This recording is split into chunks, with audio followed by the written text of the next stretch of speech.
Hi guys, 1st of June 2023, Thursday. All right, MAO with Cal once again. Now, would OPEC Plus surprise everyone on Sunday? It's going to meet, right?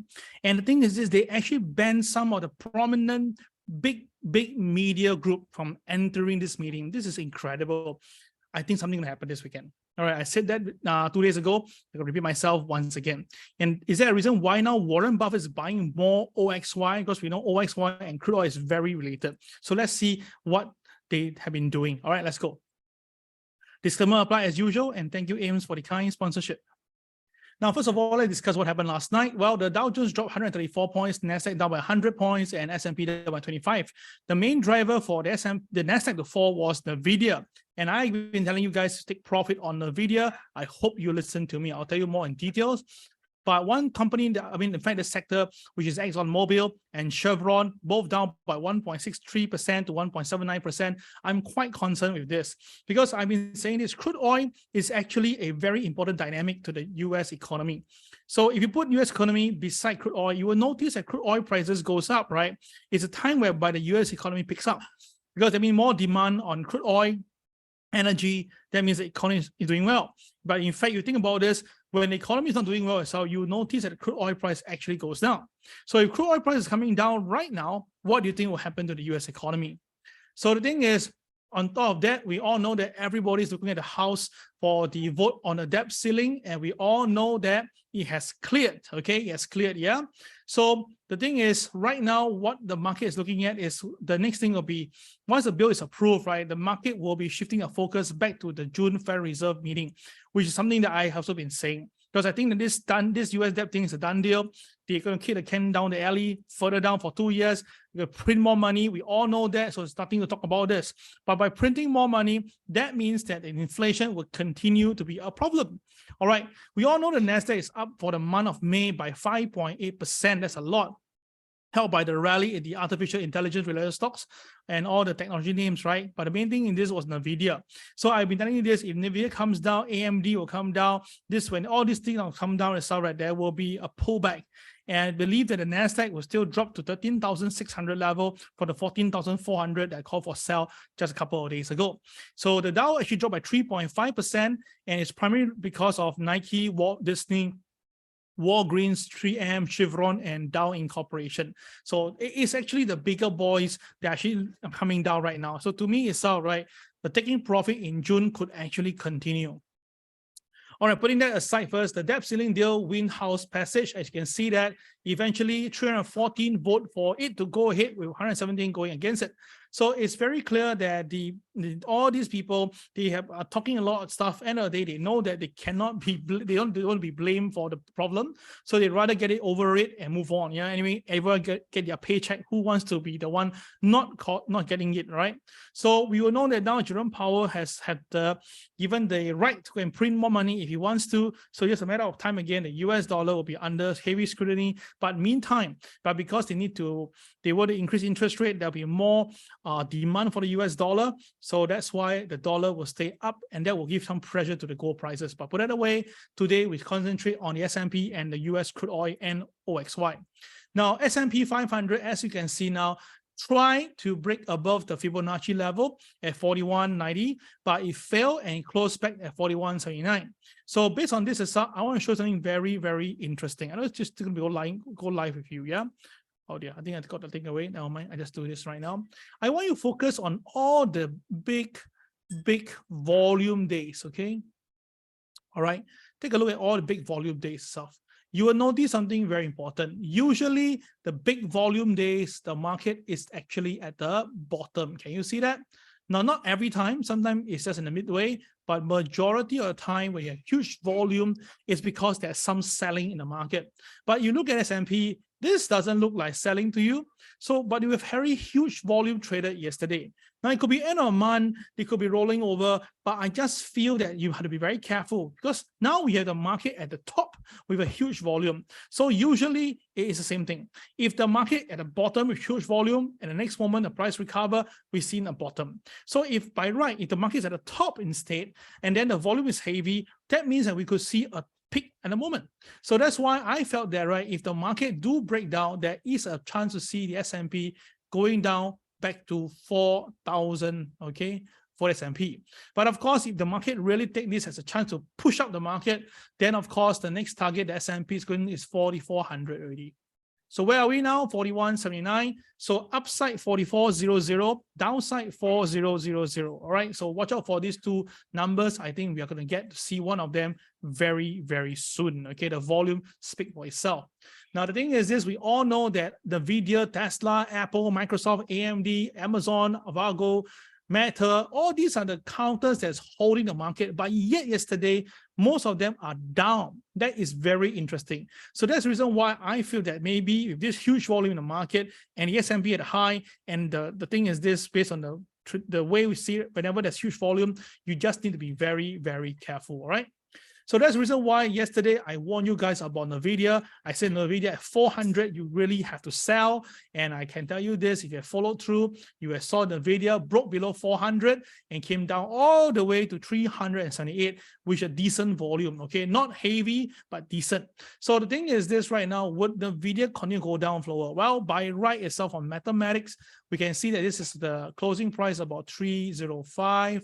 The high here itself, let's say it's about 420, okay?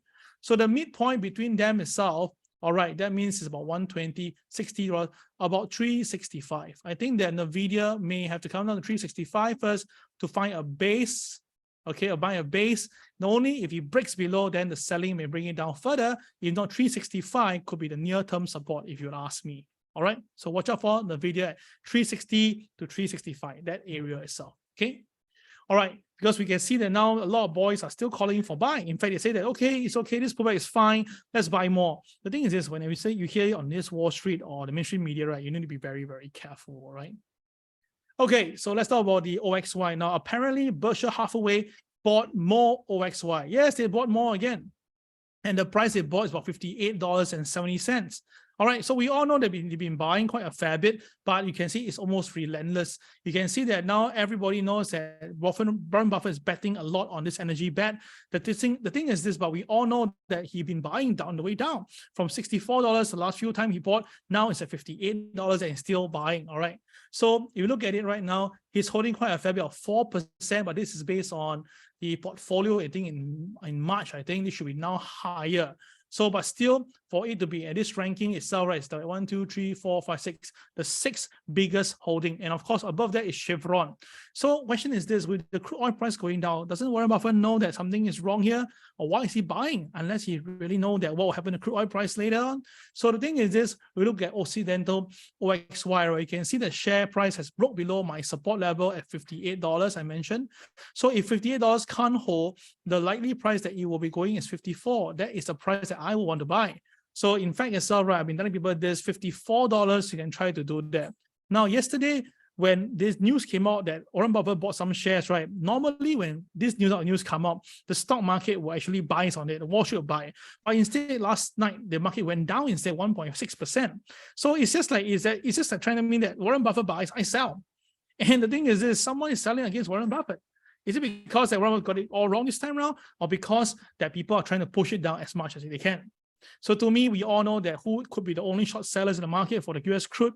Hence, therefore, not surprised that they will also go against Warren Buffett shares. So to me, it's now hit $54, then we take a look, okay?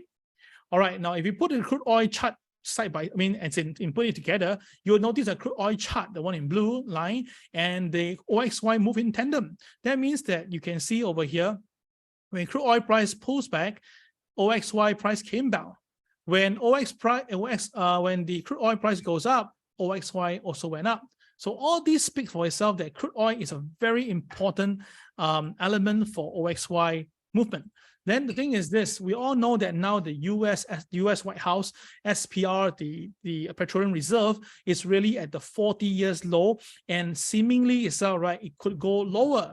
All right. So we all know that White House says they will buy back this strategic petroleum reserve back in March, but obviously they didn't do that. All right, they didn't really do that. And of course, right now, there is a bit of this limbo right now, because Biden, if you buy back crude oil now, it will pump up the crude oil prices. Hence, therefore, it will cause inflation issue, which is something that Powell is trying to reduce. So it become a problem here, right? So if we look back if they are supposed to buy back later this year, so like by right now it's already half the year has went, so which means the next 6 months itself, right? It's just a matter of time. The Federal Reserve, the White House has to come in to buy back the crude oil. Okay, so at what price we won't know, but just from the way the crude oil price is going down, it seems that right someone is pushing it down as low as possible for someone to buy later. Think about this for a moment. So with all these things happening, right, I just feel that the crude oil price will eventually go up. So it's just a matter of time OXY will go up, right? So you look at crude oil price right now with the conventional, I mentioned to you the $64.67 is a very critical support level for the crude oil. And for the last 4 incidents since last year and then now, every time when crude oil comes down $64.67, it will always rebound, and minimally the rebound itself is about nearly $80. So which means that the upside itself is almost $16. And that's a lot of money. So if you'd ask me, right, I would rather wait for a while. I'll wait for a while, let the price come down to $64 again, and we observe this better.